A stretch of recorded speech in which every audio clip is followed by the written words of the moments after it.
What's up? David here.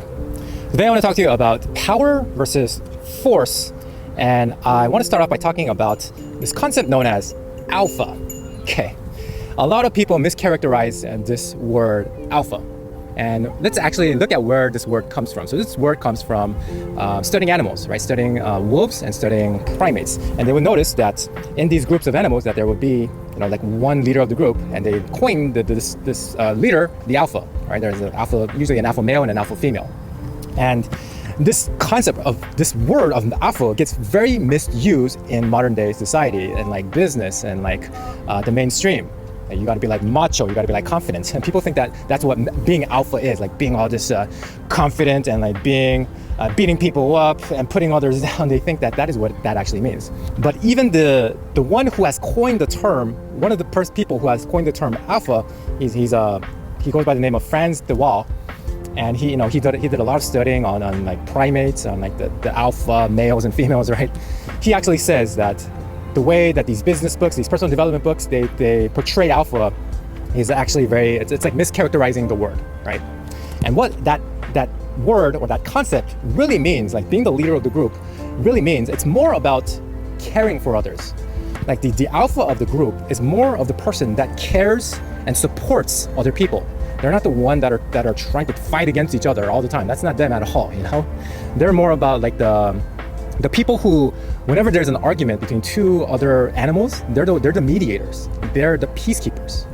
So, in a way, they are like the caring leader of a group, not necessarily that confident, the strong frame type of person that everybody tends to think that alpha is. So that leads me back to the concept of power versus force. When you're trying to force something, like how a lot of people use the word alpha, when you're trying to be like this tyrant, when you're trying to put other people down to get yourself into power, that's not actually power. That's more like force. And this is also coming from a book called Power versus Force by David R. Hawkins. But when you're trying to force something, especially in that characteristic of trying to fight everybody, trying to become competitive, thinking everything from a competitive mindset, then a lot of the times you might become like the leader temporarily. It's very short term, but in the long term, people are gonna just hate you, right? So I'll give you an example. I'll give you like two different scenarios that you can choose. Say you're part of a group. Say there are two different groups that you can be a part of. One group has like a tyrannical leader, that abuses everybody, that's forcing everybody to do whatever he or she wants to do. Okay, and we have another group where the leader of this group, he or she is very, very compassionate. He or she is very caring about other people there. She is like the main supporter of that group. It's like, which group would you rather be a part of? It makes common sense, but I don't know why people will not mischaracterize this term and want to become like the alphas of the group. I don't know why people want to be doing that, okay? When common sense wise, logically, it makes sense to be with the other group, to become the other leader, because that is the person who will naturally end up with more followers, right? And that comes back to like the study of like the primates with Frans de Waal.